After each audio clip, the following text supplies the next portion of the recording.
Hello everybody, Jamie here. Shugyojmie is my code name, call name, whatever you want to call it, my alter ego. I am sitting here today to speak directly about one of the most powerful aspects of Qi Gong, and that is your visualization, your imagination.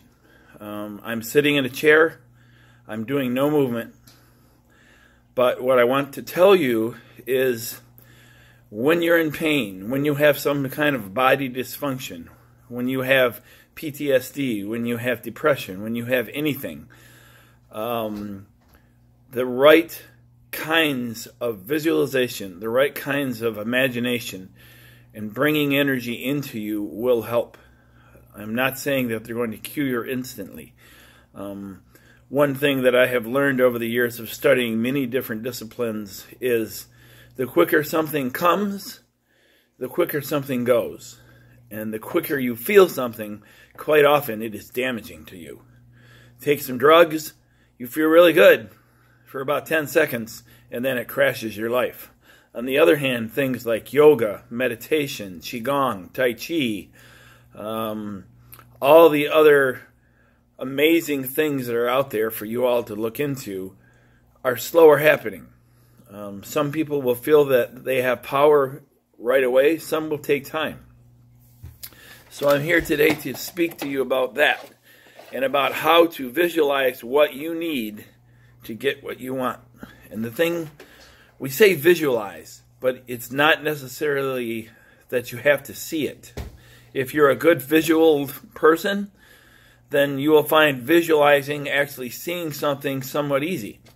However, if you're an auditory person, you may find that changing something into an auditory system for you works better. So instead of visualizing the meridians that run through your body, the chakras, the other energy gates, you may find to imagine that they are sound. And then imagine what each sound is. And you can then say, imagine what sound is going to fix the thing inside me that I need fixed. If I'm full of energy blocks, but I find sound easier to feel, see, hear, touch, and smell, then what sounds are going to fix the blocks that are within my system? Kinetic individuals, which I happen to be one of them. I'm a very highly kinetic individual. That just means everything for me is about feel.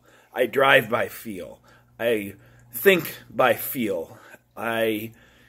Everything I do is by feel. I'm wearing a shirt because I like the way it feels. Color is immaterial to me. How I look is immaterial to me. I wear my hair the way I do because I like the way it feels. So for me, most of the time when I'm doing any kind of visualization, energy locks, bandhas, the movements of the Qigong, what I'm paying attention to is how it feels for me. So when you decide that you want to get serious about doing something different for you, something that may slowly, completely change your life, that is the thing to remember.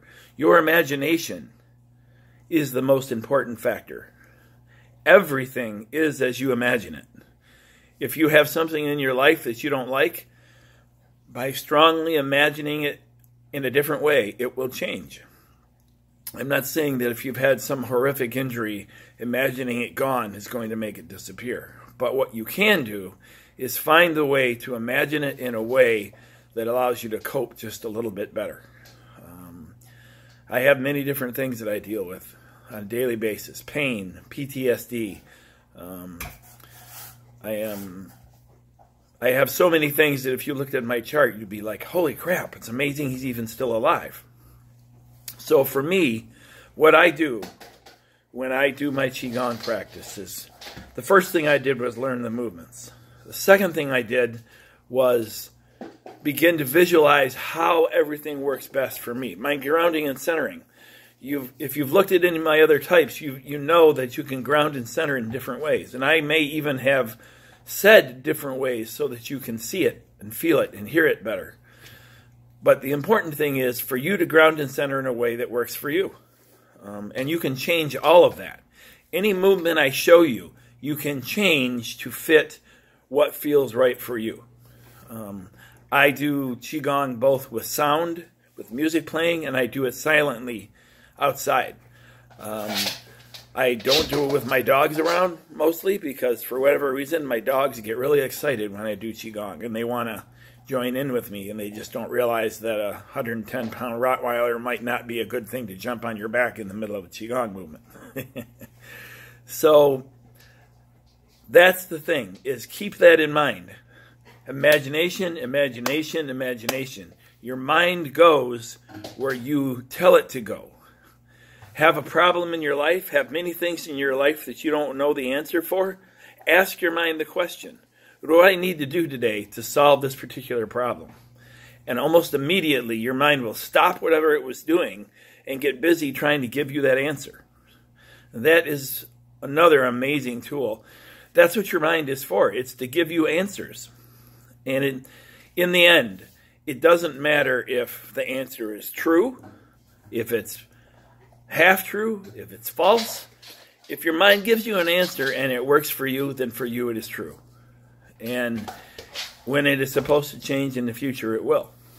So, I believe that is pretty good for today. This is imagination. Remember that. Imagine, imagine, imagine. And then when you go into your Qi Gong practice and you're breathing in and you're breathing out, breathing in, breathing out, remember there is no wrong way to do this. You can change any of it at any given moment in a way that works for you. Even the fact that I say breathing in towards you, breathing out away from you, if something in you says to do it the opposite way, then do it that way for you. My Qigong happens to be strongly based in martial art Qigong, and that's pretty much what they do. But you don't have to do it that way. And if you looked around long enough, you would find styles of Qigong that does it the opposite way. So that's the big thing. There is no wrong way to do it. Your imagination is key. What you imagine is real. Absolutely. Not necessarily real for me, but real for you, and that's the most important part. All right, my friends, my big word that I like to use to say goodbye is in Hawaiian, and it is mahalo. May we all meet on a happy road.